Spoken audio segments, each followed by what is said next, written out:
मैं हूँ रेखा चौधरी और स्वागत है आप सभी का सीयूईटी बाय स्टूडेंट खबरी के नए वीडियो में। तो यार जितने भी सीयूईटी के स्टूडेंट्स हैं जिन्होंने सीयूईटी का एग्जाम दिया है, तो यार उन सभी को पता होगा कि डीयू यानी दिल्ली यूनिवर्सिटी ने फाइनली अपना सिम्युलेटेड रैंक लिस्ट जो है 29 जुलाई को डिक्लेयर कर दिया था। जी हाँ, 29 जुलाई 2023 को आपके सिम्युलेटेड रैंक लिस्ट जो है वो डिक्लेयर कर दिए गए थे। अब आप सभी को पता होगा कि सिम्युलेटेड रैंक लिस्ट एग्जैक्टली होता क्या। अगर नहीं पता है तो इसके लिए एक प्रॉपर डेडिकेटेड वीडियो जो है सीयूईटी बाय स्टूडेंट खबरी, जी हाँ, इसी चैनल पर आपको वो जो वीडियो है सिम्युलेटेड रैंक लिस्ट के ऊपर वो आपको मिल जाएगी। उसे एक बार देख लीजिएगा अगर आपको समझ नहीं आया है तो। ओवरऑल सिम्युलेटेड रैंक लिस्ट होता ये है कि आपको ये पता लगता है जब आप प्रेफरेंस फिलिंग करते हो कॉलेजेस की, कोर्सेज की, तो सिम्युलेटेड रैंक लिस्ट में आपको ये आइडिया होता है कि कितने परसेंट स्टूडेंट्स ने यहाँ पर कितने कोर्सेज और कितने कॉलेजेस को आपके यहाँ पर प्रायोरिटी दी है।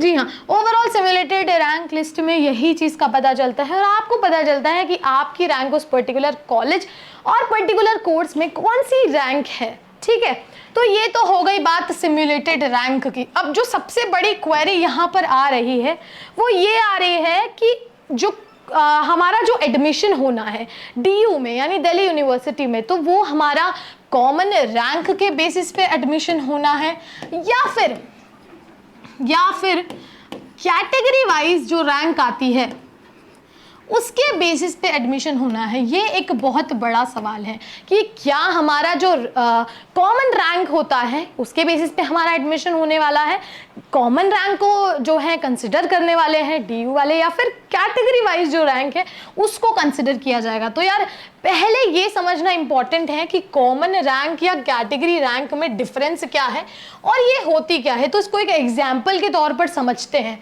तो मान लीजिए जैसे कि सिम्युलेटेड रैंक जो थी आपकी स्पेसिफिक, अगर हम एक एग्जाम्पल लेकर बात करें यहाँ पर, तो हम एक कोर्स ले लेते हैं। मान लीजिए हमने बीकॉम ऑनर्स को ले लिया है और यहाँ पर जो है आपकी सिम्युलेटेड रैंक में एक कॉमन रैंक होती है और एक कैटेगरी रैंक होती है। ठीक है, तो एक कॉमन रैंक होगी, एक कैटेगरी रैंक होगी। अब कॉमन रैंक मान लेते हैं किसी स्टूडेंट की, स्पेसिफिकली बीकॉम ऑनर्स में जो कॉमन रैंक है वो है 9075। ये कॉमन रैंक हो गई उस स्पेसिफिक स्टूडेंट की बीकॉम ऑनर्स के अंदर।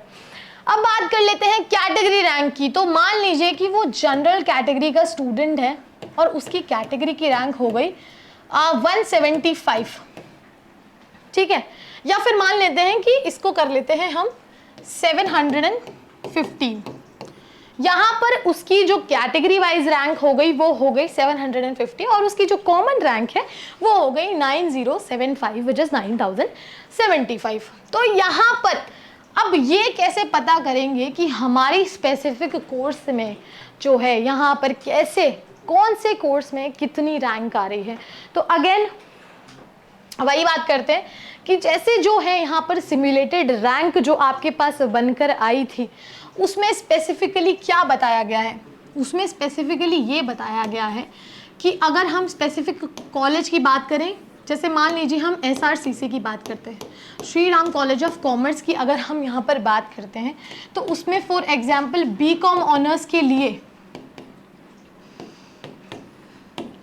ओवरऑल कैटेगरी वाइज यहाँ पर जो है आपकी रैंक दी होगी। जैसे जनरल के लिए अलग, OBC के लिए अलग, SC के लिए अलग, ST के लिए अलग और EWS कैटेगरी के लिए यहाँ पर अलग जो है यहाँ पर आपकी रैंक होगी। तो जनरल के लिए अगर हम मान लेते हैं यहाँ पर 720 रैंक है बीकॉम ऑनर्स के लिए SRCC कॉलेज के अंदर, और यहाँ पर फिर अगेन 615 हो गया।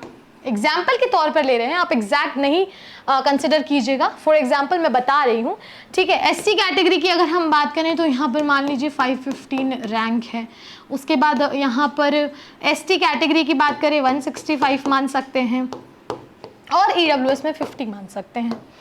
तो ये कुछ रैंक्स हो गई। तो अब आपको करना क्या है, जो आपकी कैटेगरी वाइज रैंक होगी उसी के बेसिस पे जो है आपको ये चीज़ देखनी है, प्रेफरेंस फिलिंग वाली चीज़ देखनी है। तो यहाँ पर मान लीजिए अगर उस स्टूडेंट की रैंक जो है जनरल कैटेगरी में बीकॉम ऑनर्स के लिए 715 है, तो यहाँ पर वो सीधा सीधा बीकॉम ऑनर्स SRCC के लिए एलिजिबल हैं, क्योंकि यहाँ पर जनरल कैटेगरी के लिए जो रैंक है वो है 720। यहाँ पर ऑलरेडी 720 सीट्स यहाँ पर अवेलेबल हैं।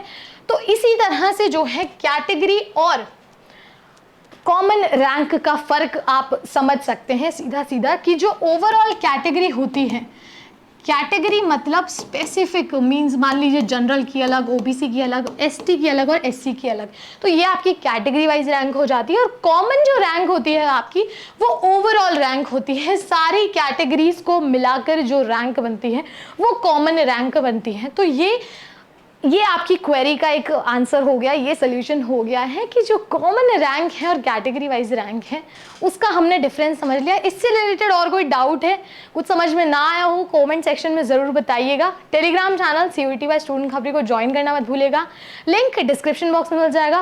और इसी तरह की और CUET से रिलेटेड इन्फॉर्मेशन के लिए don't forget to subscribe CUET by student Khabri. I hope you like this video. For more such videos, keep watching our channel. And do not forget to like, share and subscribe.